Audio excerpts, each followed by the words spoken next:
Welcome everyone. My name is Martin Wennerblom and I'm the Marketing Director at InMotion Technologies, part of SAPI Group. And I'd like to welcome you all to this session. Please remember that this session is also being recorded and will be available to watch on demand following this session. If you have any questions during the session, please add them to the Q&A and you'll find that tab right on the right side of your screen. Note that your questions will be sent privately. With that, let us continue. Ladies and gentlemen, it's a true privilege to introduce our distinguished speakers today. First up, we have Josefina Sallén, a well-known sustainability and innovation expert from RISE, Sweden's leading research institute. With a strong career dedicated to environmental impact assessments, the circular economy, a sustainability innovation, Josefina's passion and strategies for sustainable solutions have made significant contributions addressing the environmental challenges.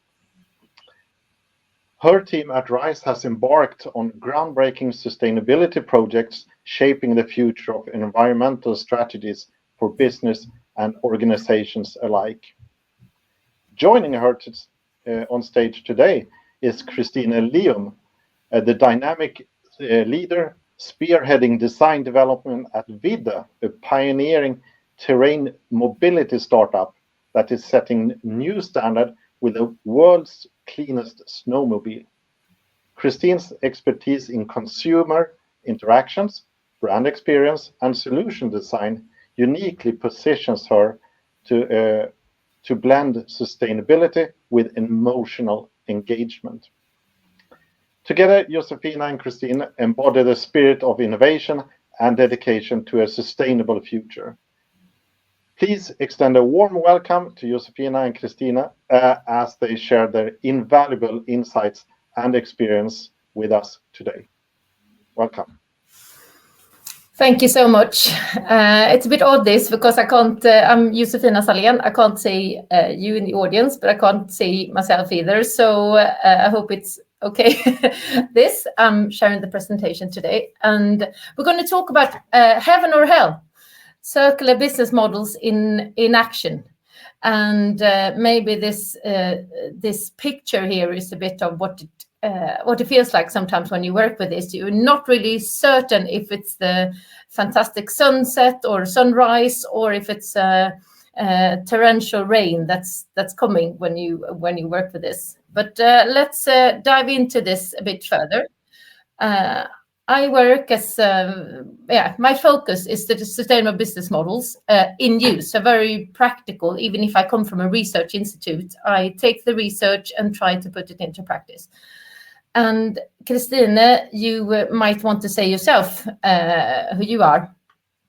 Yeah, sure. So my name is Kristine and I'm heading the design and sustainability at Vidde Snow Mobility. We are, as Martin said, developing a whole new vehicle for terrain, and we are starting with the snowmobile. So we are heading towards creating the world's cleanest snowmobile when we are launching. So that's me. Yeah. And then we thought that it's popular with superpowers nowadays. So I think that probably my superpower is to try to put talk into action. And Kristine, I think truly your superpower is to be part of shaping the future through innovation. And that's what we hope to hear more about in a bit. But first then, maybe a little bit of why can I stand here and talk about circular business models and electrification. And I always think it's kind of, to say that this is a massive area. To even think that you know a big part or a substantial part of it, it's not possible. But just to show a little bit of what the type of things that we work in when it comes to electrification, circular business models, and kind of work equipment, then it's these types of products that we work with at RISE, and in parts related to the business models as well. So it could be anything from a lawnmower to a snowmobile to a fire truck or a standard truck or agricultural products in different ways. So this, what I'm going to share, is a bit of some mixed experiences from working with this and what we have seen. But and the things that I'm going to talk about today is like, it's 3 key areas. So it was actually Kristine that said, okay, what are you going to talk about? And I said, and I realized that, okay, these are the 3 things that I would like to highlight when it comes to circular business models and electrification. And the first thing is that, and I will describe it a bit more later, but this is a fantastic opportunity for the ones that work with electrification within business to business products for mobility. It's a fantastic opportunity when it comes to becoming more sustainable related to your business models and circularity. So I hope that you take this opportunity. And then longevity is a key here. So I will talk a bit about that and our research on that area.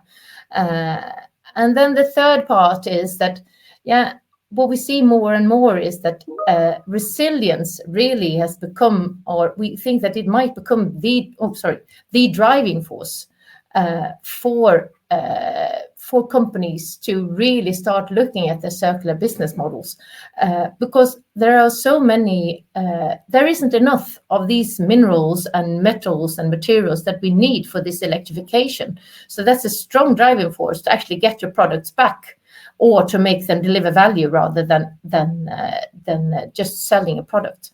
So I will come back to these 3 things. But before I do that, I just want to kind of say, okay, when we talk about circularity and circular business models, what are we talking about then? It's quite, there are so many definitions. So when we talk about this, we say, okay, if we should use only one word for circularity, it's value preservation. That is really the thing. If you want to have one thing with you, after this, I think actually that, okay, if I can try in my business to preserve value over time, then and try to do that as much as possible, then we have come quite far. But then, of course, it could be good to see, okay, what more can you do, or in which areas can you work with this? So to help us, that one thing, the tool you could say that I think it's quite useful, or a model that we often work with, and many others do as well, we call it the circular compass. And these are 4 areas that we have divided circularity into. And these are just some everyday, so to speak, examples of this. So here in the corner, when we talk of this, it's reduce, classic. So it's a matter of reducing the amount of material that is used to produce something. And then you can measure that in value, or you can measure it in ton or in volumes or whatever, and you have to find what's best in your business.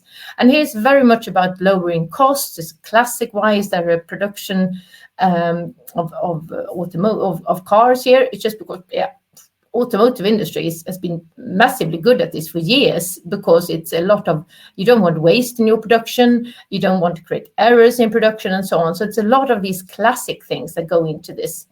Many other businesses are not good at this. For instance, construction industry has a massive waste just in the construction of houses or buildings, for instance. So it differs a lot in between different businesses. But when you look at that, that can also be, of course, that you use less material to do the same job, that type of thing. Also, if your waste comes into use in some other types of business, we also count that on reduce.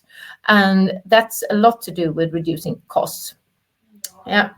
Then if you look at the one that we're going to dive into a bit more later with prolong and use, that has to do with the usage of a product and creating value during that usage.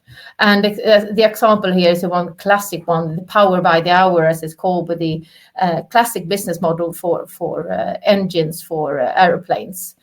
Where that business model has been going on for a very long time, but that is also working. It's we can show then that these motors, they deliver value over maybe 50 or 40, 50 years time, compared to many other products that last much shorter time. Then if you down here in the core is just to recirculate material. So when something is obsolete, you can't use it any longer, then it's time to grind it down and do something else with it. So here's an example of a swimsuit that's made of plastic from the ocean, which is one area which is a bit, popular. You take the plastic from the ocean, you can't really do much with it, but you can make swimsuits and other things out of it. So, and then the fourth area is which is often a bit more complex maybe to look at, is the regenerative area. And that's that we have in the corner here. And this example is from a Swedish company called Paper Shell, that have a totally bio-based composite material that can where you can create quite sturdy products out of it. They have components that go into cars. In this case, it's for the electronics industry and for PCBs, and see what can it be used there, and it also goes into many other areas. So it's a new type of material that then can be regenerated when it's not in use any longer. It can be fully regenerated and actually go down into the forest and be part of the ecosystem again. So that's where we look at the regenerative area. So reduce, lowers costs, prolong and use. That's where we have the business opportunities. Recirculate, take care of the material when it can't be used any longer, and regenerate, create something new once something is out of use. Yeah, so that's the four areas. And as I said, when you look at what we focus a lot on in our research is this area. Using products more and for longer, because that's where we clearest can see the business opportunities, and most of the time that's where the big impact is on from environmental aspects as well. Well, just some words about the circular business models, and there are different types of business models, but you can say if you would then look into this area of longevity and usage over time, so I have some comparison that we actually developed together with Vidde, just to make it a bit easier to understand these. If you look at the linear business logic, it's basically that you destroy value in order to sell more. It's based on that you always just produce and sell new products, and usually in large volumes. And it's built on that we have access to cheap raw materials. And that's one of the key problems in circularity, is this, that its raw materials are in general much cheaper than what they, so to speak, should be, which makes it compared to the true costs of these raw materials. And that is a problem that we see in many areas, clothing industry or whatever it's, and also of course in this area where there are a lot of materials that maybe are extracted in ways that they shouldn't be, and maybe they should be much more expensive if they were extracted in under proper working conditions and so on. But it's based on a constant inflow of new customers in a linear business model. So you always have to kind of build new relations and sell more to more. That's kind of how it's built up, the business logic. So if you compare that then to the circular business logic, where you try to have business models that then try to preserve the value and get recurring sales of the same product or versions of the same product, then you sell the product again and again. And in that way, you also get a more reliable sourcing of your material or of your components, because you make better use of them after they have been taken out of use, and you can put them back in again. And you get totally different types of customer relations. So then you get the opportunity to much long-term customer relations than if you sell a product to a client, maybe they only come back if they have a problem with your product, rather than coming back because they want to buy more. I actually, when I studied at university, when we learned about quality, they said, yeah, it's great when there are quality problems, because then you actually get to know what the customer thinks about your product, because they come back. And I often think of that yeah, it's a bit weird business logic when you have to have problems in order to know something about your product. Yeah. Okay. Now let's dive into this with electrification then. Why do I say that this is an amazing opportunity for a sustainable business model? Yeah, there are some things, if we compare, it could be any kind of, but any kind of electric work equipment, or from a mobility perspective, it's often quite complex product. If you compare to a chair or to clothes, or for different types of other types of outdoor products that are usually not so complicated, but they're quite popular to see. Okay, now we have to work more sustainable, but it's quite difficult when you clearly have this, that you sell to, in many cases, to consumers. It's based on that it's constantly new things that has a very short lifetime. When your business model is strictly based on that, it is, or if you make a product that lasts forever and never changes, that is also something it's quite difficult to become more to come with new business models and to become more sustainable, because you're so reliant on this specific product, and it's not so much value around it, and it's quite simple product compared to these quite complex products that we're talking about in this area. So what I mean is that electrification contains several key ingredients that are the same for a successful circular business model. So I mean, electrification, it brings an opportunity to offer something new, because there is a lot of technical innovation. It's usually much easier to change your business model if you have some kind of novelty that comes with it, than if you are just changing it for no reason at all. That's very, very difficult to do. So technical innovation helps a lot.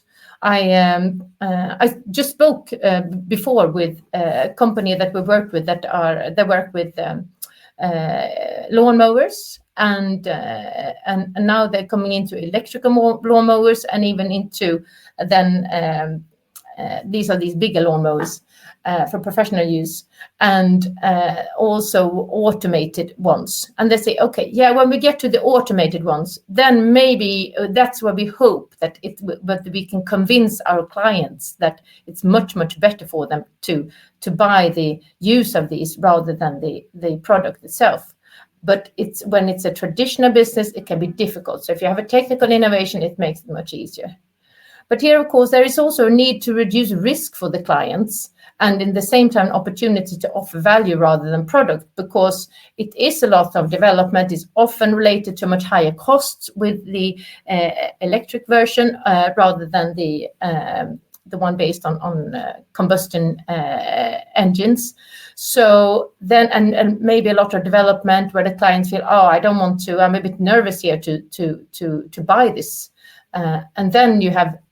Then you also have this opportunity to offer a value-based offering. And then, of course, this brings the electrification, it brings a profound change in the business ecosystem, because you need new suppliers, you need new partnerships and new business setups. So then it's usually easier to change something when you're creating something new than to just start and change something that has been built up during a long time. Then, of course, there are these that I brought up, all these opportunities to offer value over a long time. This is what electrification brings is, of course, a product in mobility that can last much longer, radically much longer, if you design it in that way in the other components around it. And it's not many other businesses that have this, we have this change in the business, where suddenly we just say, okay, now this thing can last much, much longer. And that's quite unusual. We don't have that for chairs or for clothes or anything else. So this is an opportunity to take. And then, of course, there is the case for profitable looping. there are so many of these rare earth minerals and metals required, and it's it usually, if it still isn't, it will be profitable to create these loops, and I will come back to that. So it's like it's set up for a smash here. There are many ways to lose this, but there are many ways to gain this as well. So I think it's a fantastic opportunity. So don't miss that. Of course, this requires a number of things. You have to assure that components are also designed for radically longer lifetime, which we see that there is a risk because there's always the kind of competition with these shorter lifetimes, cheaper products. And you need to scout for innovative and curious partners, suppliers and clients to team up with. I'll come back to that as well, that has to be done.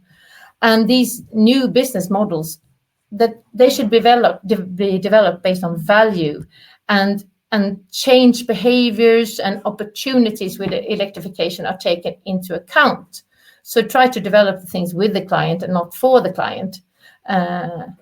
And then one important thing is also this shift in time perspective. Anything from how long time we think a product lasts to how long time we want to have it on the market, how long can we last in terms of investments or whatever. We need a shift in time perspective here to make this work. So it's not easy, but it's a massive opportunity. Okay. Longevity then. Yeah, okay, I've said it's a key to substantial impact. And here I'm actually going to share some research that we have done. We've done this with some different companies, but this is from Volvo, from the trucks division. And here we have just calculated. So if we take with a diesel engine or a combustion engine and compare it with an electric version instead, and then take into account the production phase and the usage phase. So obviously, you can see here for the longer time that we use the truck, the less impact, obviously, the production phase has. So if you see this blue thing here, is if for a diesel truck, if this orange is the use phase is the massive impact. It doesn't really matter whether you do in production because it's all of the use phase and there's no nuisance there. It's not strange. So, and also when we look at an electric truck, we say that, okay, then the production is the blue one has a much, much bigger impact. So of course, the longer you can use it, the less the impact from production. Yeah. So, and this is, in this case, we have assumed the Swedish electricity mix, and that, of course, there are many impacts on different ways to make these calculations depending on where you are and so on. But it's just that it's such a clear case for don't miss out on this, because if you can half or reduce the impact, but you have for the same number of trucks, but you can reduce it to maybe a tenth of it and one truck rather than 4 trucks. So that's something to sometimes you get a bit we have such a chance to do something here, but it takes the drive to really try and make this make our product to last so much longer, because it's not only the drivetrain, it's many other areas that need to be worked on in order to get that fully working. And of course that affects a fleet also. Then you have to design your fleet and your business model for longevity, but then you get it's the same, but also you get such a massive impact when you look at the fleet, where you can have, instead of the fleet that delivers the same productivity, but you can reduce so much in the CO2 emissions of these trucks. So to really get the impact that all this electrification the promise of impact, we have to make the products last much longer and to be used much longer as well. Then obviously resilience. So, okay, I've said that maybe is that the driving force. Yeah, well, what we see quite often now is that companies, they see that, okay, the most important for them is to get material back so that they can make new products. So, and this will be a big competition here. And you look also at the recycling of rare earths, it's still in the 19th century there, because it's for such a short time that we have used all these different types of materials. So we're not good at, we don't have the technology developed and the systems developed to look after these things. And of course, it has to be often in big volumes as well. And here we compete in this industry with all the solar power and wind power and the electric cars and whatever. So for work equipment, it's a small amount compared to many other industries. So again, the opportunity to just say, okay, how can we make value out of this that we have already produced? And also when it has been used, how can we take it back and put it back into as components back into our system, rather than to make it go in a bigger loop and come back as new material. Yeah, and we also see there's so many reports that talk about this, that material supply is a huge barrier for the EV adoption. This is from a car, but still, this picture is the kind of conventional cars and the critical mineral demand, where you compare conventional cars compared to an electric car. And I don't have the same figure, maybe somebody else has for other types of vehicles, but still it's a massive difference. And this demand is expected to increase then between 2019 and 2030. So copper 10 times, lithium 9 times, and so on. So it's not going to go down. And this is also why so many companies say, "Oh, we don't want anybody else to own this product. We want to keep the ownership, or we want to get it back one way or the other." And which business models can we have to support this? Okay, last things that I'm going to talk about before we can have a talk and listen to Kristine much more. Just briefly on what and how. Yeah. So one important thing, team up with others. This is an example from Scania and Sender that I think most of you are familiar with, that together have launched this service where you can buy yourself into access to electrical transports and without owning the truck yourself, and which is of course a way to the business model isn't new, but the team creating the business model and delivering it is new. And of course, there's new technology in place to make this work easily as well, because it has to work seamless in order to be able to scale it up. So team up, and not only with the ones that you usually work with. We have seen this at RISE. We have created RISE Circular Business Lab, which is like a working space or or platform for companies that want to find others that want to become more circular, but that not only the partners that you only work with every day. Yeah, I've spoken about this with Design for Longevity, and it's both the products, it's your value chain, and it's your production. You have to take this into account in all areas of the design. Here is just an example where we've done research on this for 10 years and created a design guide with some help on how you can create longer lasting products for circular offerings. And if you're interested, I can send you the link to this after. It's for free. So it's just to give you some insights on what you can or how you can work on this.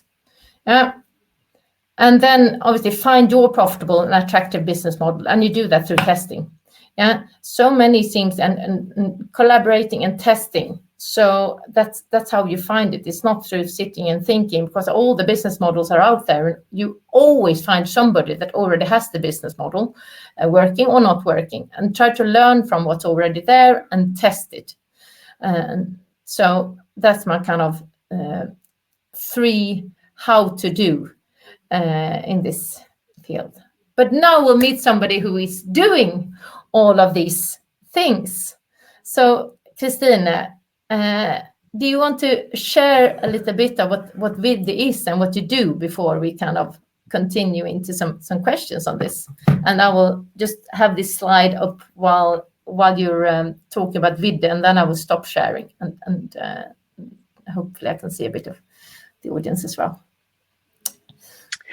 Yeah, thank you, Josefina. And as always, it's so inspiring when we are talking about these things. And I think that what is the thing that we are doing in Vidde, and as you can see here, we have some great partners with us on this journey, Wise being one of them, of course, but also the design house of Pininfarina, who has been very, very important in this whole process. And I think that one of the most important things for us when we've started out this project is to figure out how can we create something that is not only sort of making people do changes, but it's also about finding ways to make them want to do these changes.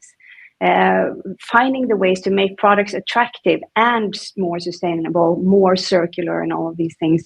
Finding ways to design things that has pleasure connected to them. Because I think that from our point of view, a snowmobile, for those of you who don't know, a snowmobile, it's both a working machine and a leisure machine. So it's not either or, but for a lot of people, it's something that is completely necessary. For people living in the north of Sweden, this is their main source of transportation half of the year. Whereas in other parts of Sweden, it's more of a working tool or a leisure tool. So finding ways to combine this and working very closely in the interaction, as you said also previously, Josefina, with bringing the users on board, understanding their needs, and then finding out how can we embrace that and grasp that opportunity of making change. So that is basically what we are trying to do with Vidde, and it is a sort of a blank sheet design. We are starting from a snowmobile of a conventional fossil-driven machine today, but going electric is one step. But when you are thinking and rethinking the whole process and the whole setup, you get so many more opportunities to actually make a vehicle that is designed to last for the future, and finding ways to actually work with design as a future generative approach. So why did you, this, to make it electric, it's like, okay, yeah, there you can understand that, it's quiet, it's, and doesn't smell, all these nice things. But why did you want to go for a circular one as well, or a long-lasting product? Yeah. So when we started out this, as you say, the smell and the noise, those are sort of check on both of them, because that is kind of what you eliminate by going electric. But when you're starting a project like this in 2022, there is a starting point that is more also about where are we today, and we know that we need to make a transition that takes us into a more sustainable future. And when we looked at the opportunities that we had, and as you previously also shared, the usage is just one part of these vehicles. The main thing is how can we find ways of taking what will be the main barrier for us, the battery, and figure out how to prolong through longevity, use it longer, but also figuring out how can we reuse this? What are the things that we can actually bring into this that is not only taking us through the next couple of years? Because if we succeed with making a product that can last longer, well, then we are in 2030, in 2035, when the first products that we launch into the market are being ready to be set aside. And I think that in 2035, the world looks completely different. So we need to figure out a way to be relevant also in 2035. So that was a bit of the driving force for us starting to look into the circularity. How can we also bring a business model and a business into the market that has the ability to be a longevity business, not only a product? Yeah, I think that's probably an area where I think it's most scary for many companies. This that you have to have this other time perspective, because like some will say, is there any snow in 10 years?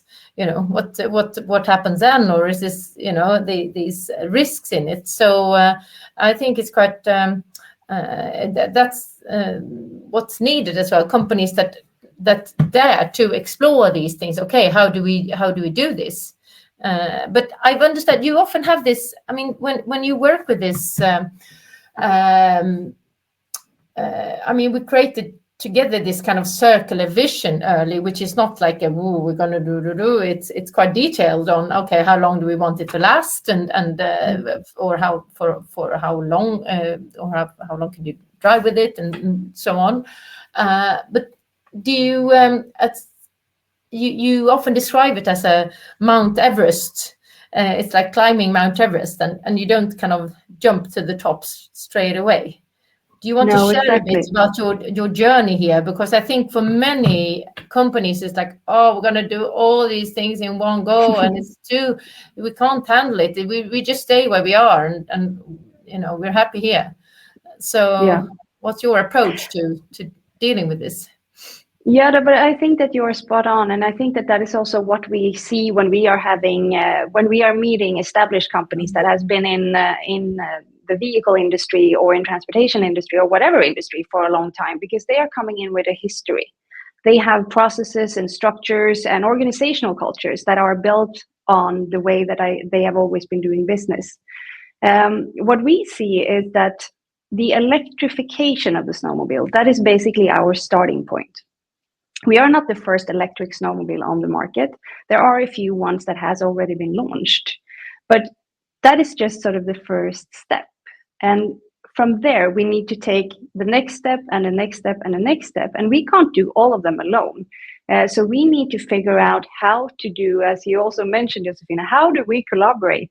Which are the partners that we should bring on today that help us go all the way to the top? What are the Sherpas that we need, or what is the team that we need to bring us up to the next summit and the second summit? Because on our way towards the Mount Everest, there are things that will take longer time, shorter time, and we probably will need to go back in time every now and then as well, and just figuring out how to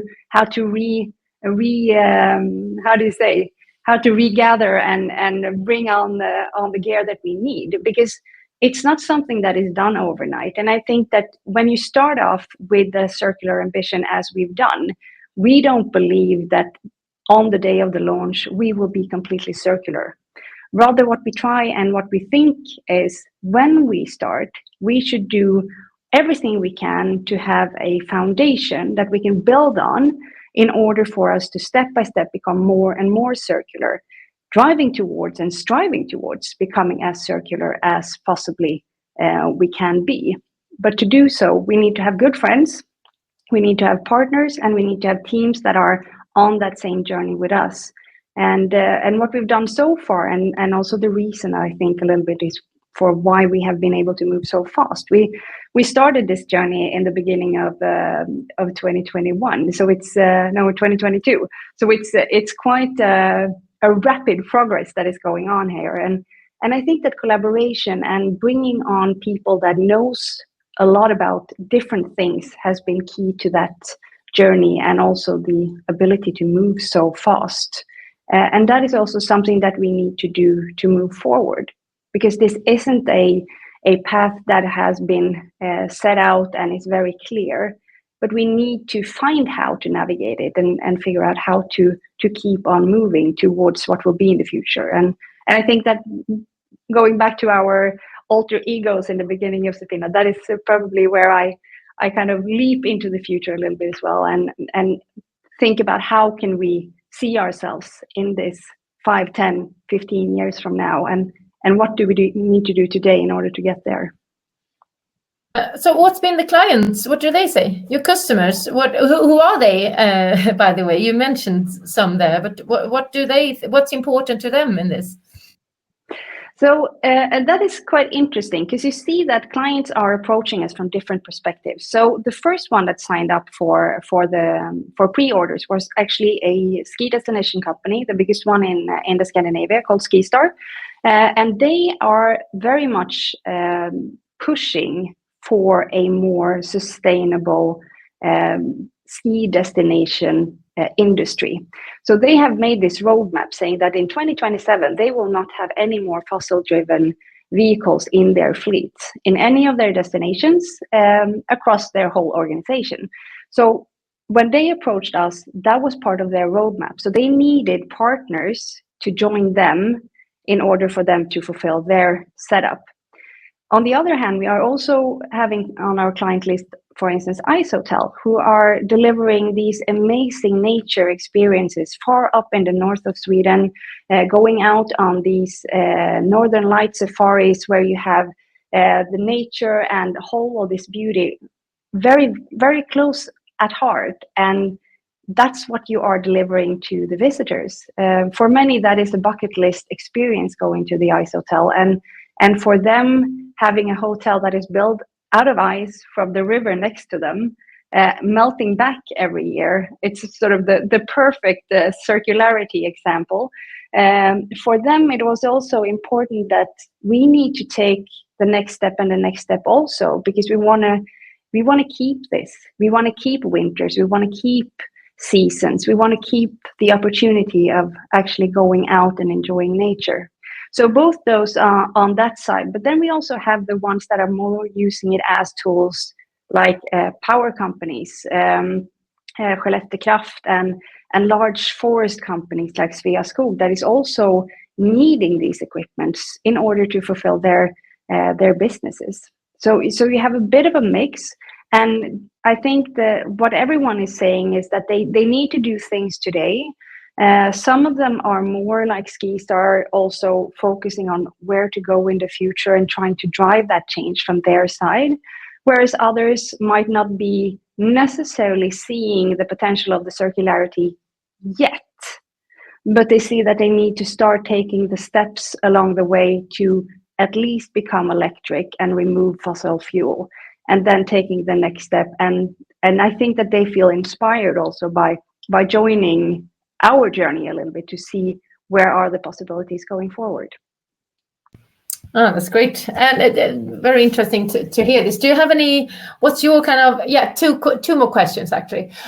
What's your, is there any kind of your circular principles or whatever we should call it that you don't, on your journey to Mount Everest, that you say, okay, this one is, we're not going to steer away from this? Is there something that you kind of, we stay on this? I don't know if there's parts that we are sort of completely staying clear of or focusing more on, but what we see is that there are things on the snowmobiles today, right? So you have a lot of things that are working very nicely. So for us, it's not about rethinking and creating new things that is already working. In those cases, it's rather about trying to figure out how to inspire suppliers of those components, for instance, to make their circular journey also starting. And I think that is one of the main parts for us, that we need to bring partners on board in order for us to succeed, because that will be kind of where we see going forward that we might be forced to wait longer on one of the plateaus on our way, for instance, because we need help from others in order to get to the next one. So that is something that we really see that we need to do. But also, I think for most businesses, regulatory demands are a very strong force of change. So if regulations change, that forces people to change. But in combination with that, it's also, I think, for us as humans, getting that emotional connection to wanting to do the change is also important. So when we are looking at the perspectives or the principles that are driving our design work, we are looking at making something that is purposeful, because you can't have a product that doesn't fill a purpose. Then it's no use of having it. And we also want it to last longer, right? So the timelessness of the design is also important. But if you have something that fills your purpose and it doesn't need to be changed every now and then because you grow tired of it, then you're also able to keep the attractiveness of the product. And that is the sort of the secret sauce that we are trying to combine here. Not doing one or the other, but more trying to merge them together so that we can both do good for people, having people enjoying it, but also making it into a profitable business model for us, but also for our customers and their customers, so that they see that has a benefit for them. And finally, also, of course, for the planet, because if we can't do anything to prolong and also make the most of our planetary setup, then there will be no winters, and we want winters. Great. One last question then. What do you have any advice or to others that want to embark this journey or are in it in one way or the other?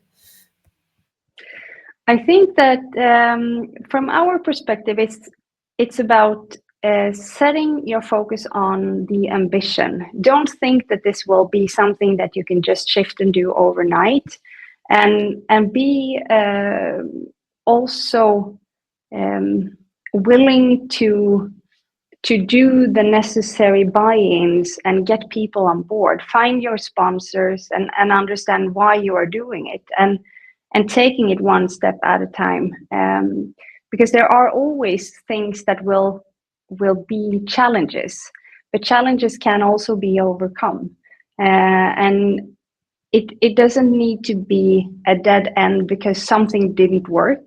That might actually be one of the things that you needed to do in order to see where to go next.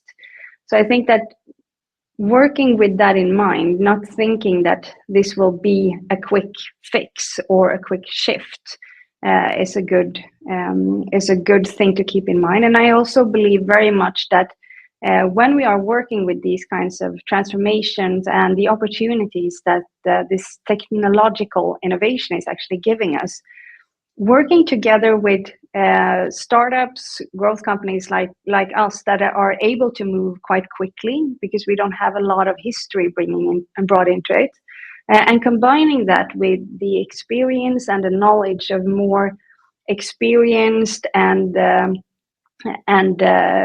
established companies, to find that as a combination of a driving force is also very good. So I think that by creating these unities where you can share and also exchange your experiences is something that we find very valuable from our end, both talking to other players in the industry, but also others from other industries that can bring necessary input and a lot of good advice into the discussion.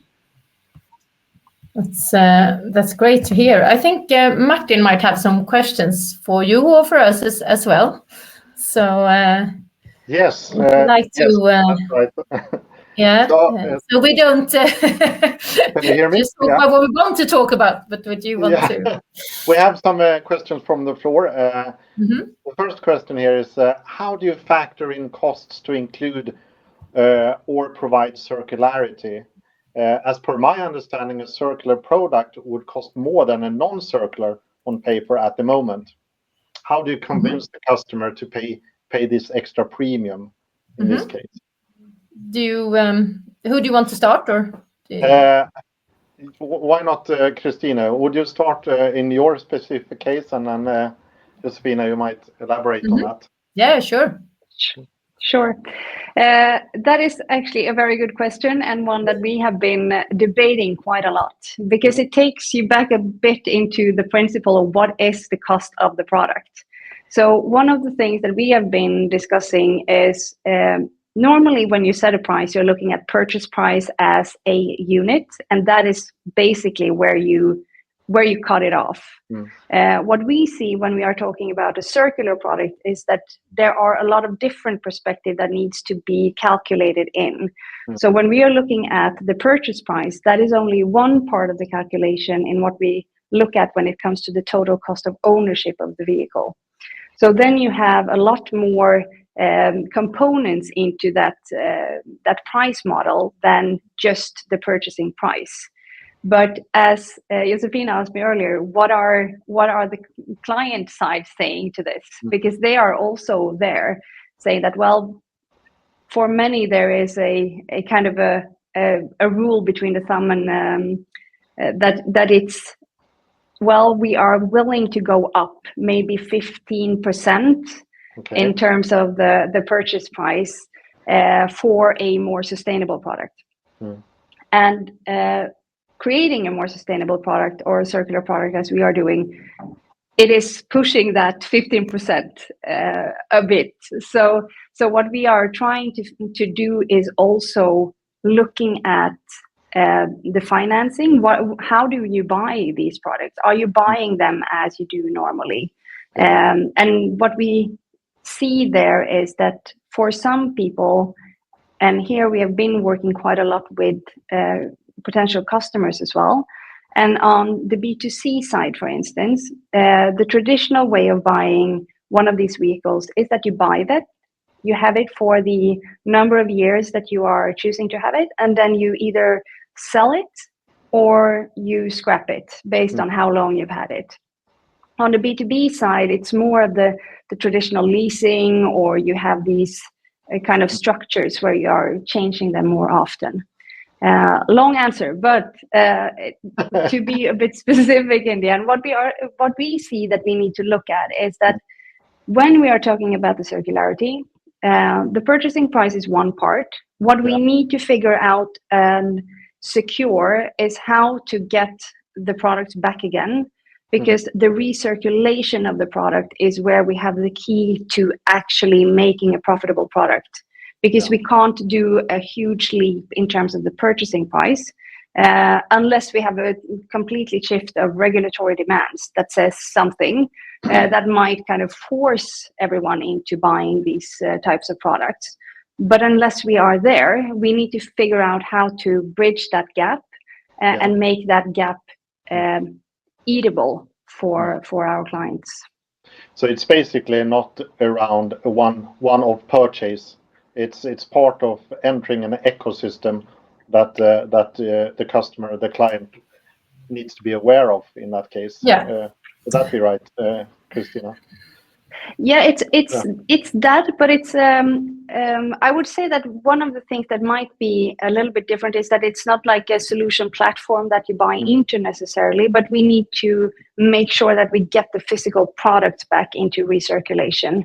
So it's trying to close the loop, but doing that in a way that makes it interesting for the clients to actually give it back to us rather than selling it themselves on the open market sort of as a second life product.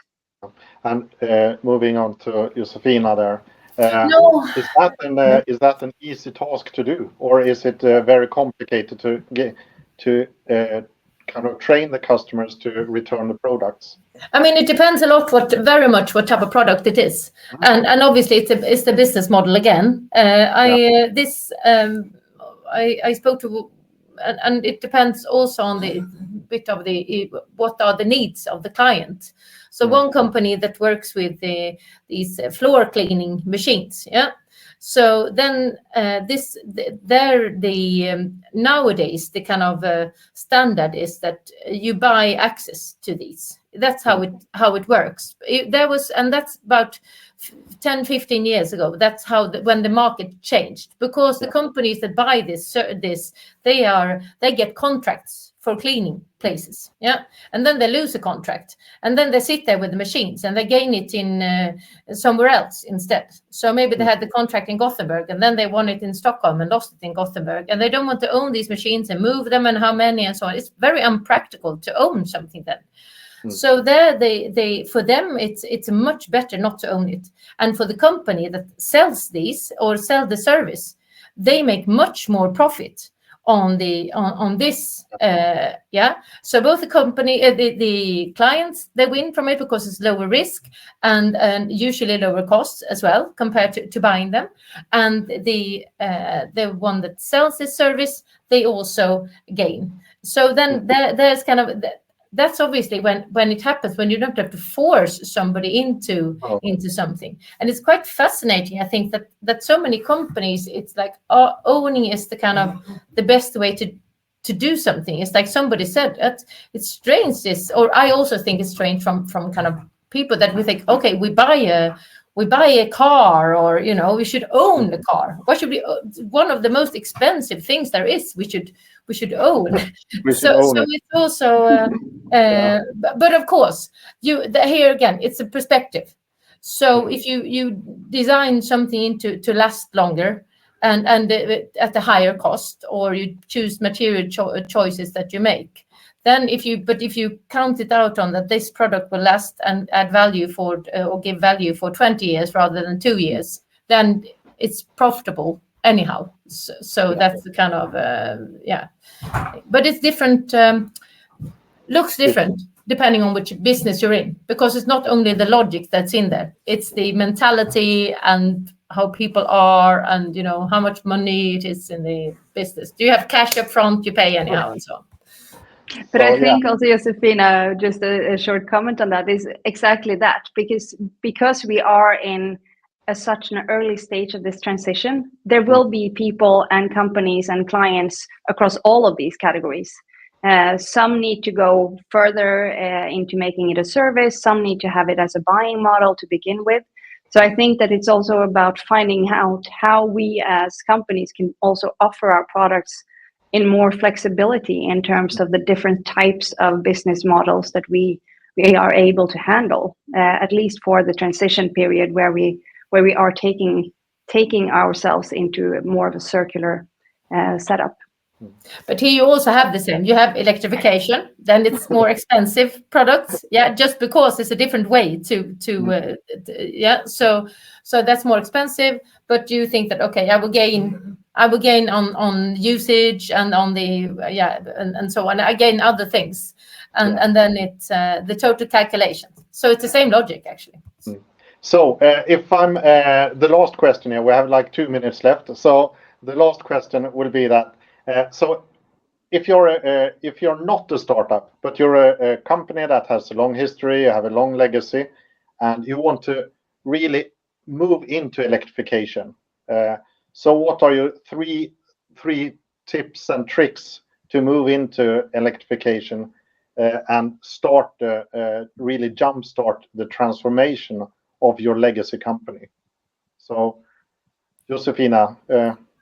Well, I mean, I think that's what's happening a lot now, isn't it? There's so many companies that have products that have some other type of fuel, and then you go electric, so to speak, instead, and it's really basically no choice, is there? You just have to do it, and my advice really there is because for me it's like, okay, these business models, there's so many reasons that business models are going to change in the economy. It's a resilience question, it's about AI and digitalization.